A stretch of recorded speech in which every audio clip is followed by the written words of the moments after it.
Bonjour à toutes et à tous, j'espère que vous allez bien. Aujourd'hui, nous allons découvrir ensemble le module informatique décisionnel, ou comme marqué dans le titre de cette vidéo, module BI, Business Intelligence. C'est un module supplémentaire qui vous permet de mettre au point des tableaux de bord personnalisés, dynamiques et automatisés à partir de multiples sources de données. Cet outil de pilotage vous aidera à analyser et à prendre les bonnes décisions dans votre activité. Je vous ai préparé quelques tableaux de bord de base. Voyons voir à quoi ils ressemblent et quelles informations ils vous apportent. Celui-ci, top 5 équipements à problème, vous affiche les 5 équipements avec le plus grand nombre des demandes d'intervention pour la période choisie. Le tableau de bord est constitué de 3 éléments, un filtre sur les dates, un diagramme et une liste.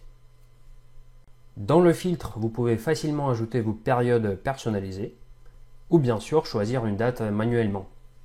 En fonction de la date du période sélectionnée, le diagramme et la liste DDI vont se mettre à jour. J'ai mis en place une interactivité entre mes éléments. Par exemple, en cliquant sur une des parties du diagramme, la liste DDI va se mettre à jour en n'affichant que des DDI qui sont liés à la topologie sélectionnée. Cette liste reste complètement personnalisable. Vous pouvez trier par n'importe quelle colonne, vous pouvez ajuster leur taille et de modifier la mise en forme en ajoutant les différentes couleurs ou même des icônes. Et pour info, tous les tableaux de bord sont exportables sous PDF ou sous Excel. Un autre petit exemple qui nous détaille le nombre de DDI par mois. Sur ce tableau de bord, on retrouve le filtre de date représenté d'une manière différente à l'aide d'une courbe et un diagramme qui nous affiche le nombre de DDI par mois et par service. Tout est interactif. En fonction de la date qu'on va sélectionner, le diagramme va se mettre à jour.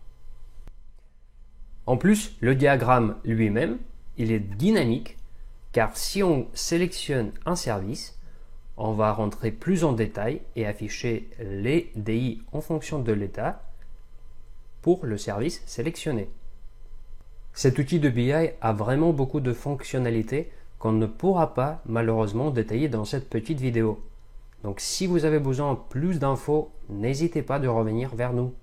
J'en profite également pour vous rappeler que vous pouvez vous abonner à notre chaîne YouTube pour être informé en cas de sortie des nouvelles vidéos.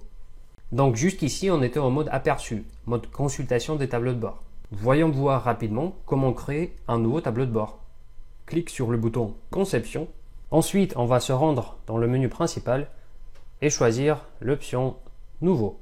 Ici, le choix de source de données vous est proposé. Vous en avez 6 à votre disposition. Travaux, compteurs, achats, stock, topologie, administration. On sélectionne une source de données et on clique sur le bouton Créer. La barre des outils à gauche ainsi que celle du milieu vous propose plusieurs types d'éléments pour alimenter votre tableau de bord. Les graphiques, les diagrammes, les tableaux croisés dynamiques, des cartes, différents types de filtres.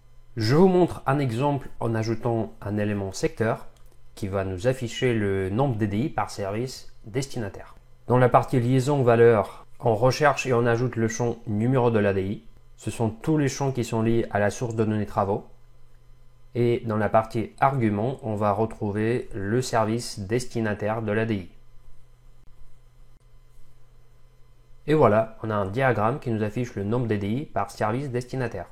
Ensuite, vous pouvez facilement jouer sur la personnalisation de votre tableau de bord, modifier les libellés, modifier les couleurs, modifier la mise en page, etc. Pour terminer, un petit point sur la gestion des tableaux de bord. À partir de ce menu, vous pouvez archiver, supprimer ou copier les tableaux de bord. Attention, la suppression est irréversible. C'est pour cela que je vous invite plutôt à utiliser l'option archivage, qui vous permet tout simplement de ne plus l'afficher dans la liste.